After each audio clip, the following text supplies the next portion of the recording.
The Community Mental Health Center's construction of 1963, submitted by Kimberly McClellan and Robin McNeil.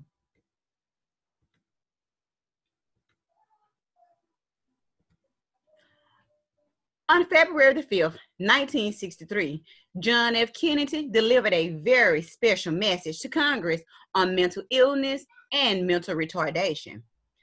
The Community Mental Health Act of 1963 was very important to the former president because he had close family and friends that suffered from mental illness, and he wanted to do something to contribute.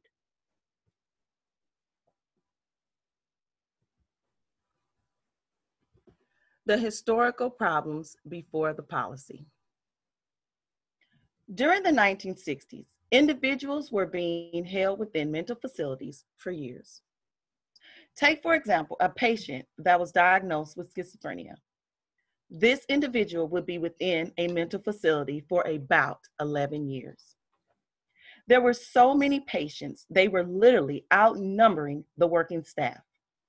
Within society, there was growing speculation that the patients were being inhumanely treated. Because of this harsh treatment the patients suffered, it resulted in a lack of dignity and self-worth. The purpose of the policy is to assist individuals living in a mental health facilities by granting funding for research such as treatment, rehabilitation, and prevention awareness. This policy also wants to bring clients out of an institutionalized mindset by increasing productivity treatment outcomes by utilizing therapeutic treatment, which will allow the individual to return to a community setting and receive inpatient or outpatient services.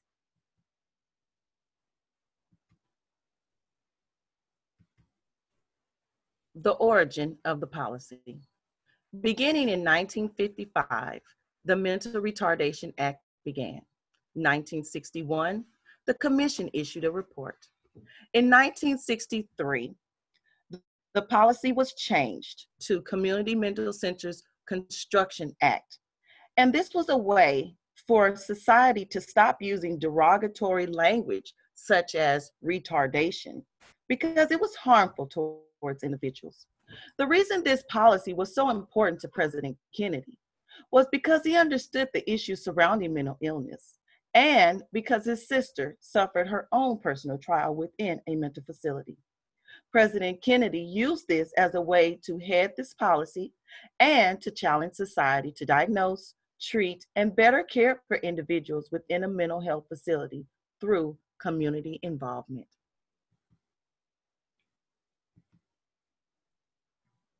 The Community Mental Health Centers Act Amendment of 1970 authorized grants to construct community mental health centers, extended and permitted federal support for staffing and community mental health centers, increased the duration and amount of federal shares for constructions and operating grants, and allocated up to 5% of funding for the initial operating grants for the community mental health centers and low-income areas.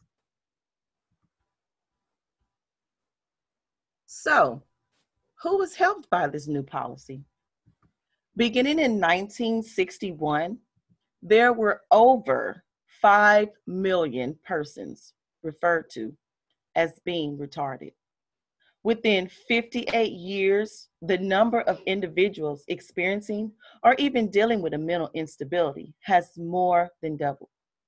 Even if we cannot stop mental illness, researchers who are working to improve the Community Mental Health Act can find alternatives to daily medications and possibly bridge the gap between inpatient and outpatient care.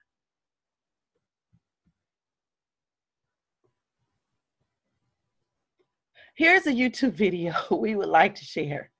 It is titled The 50th Anniversary of the Community Health Act by Steve Abubato, featuring Ruth Perry. Get it.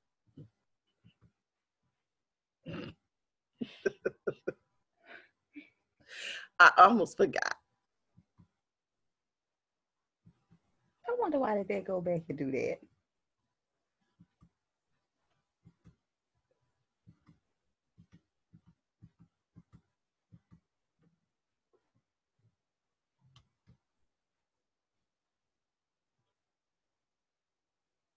I almost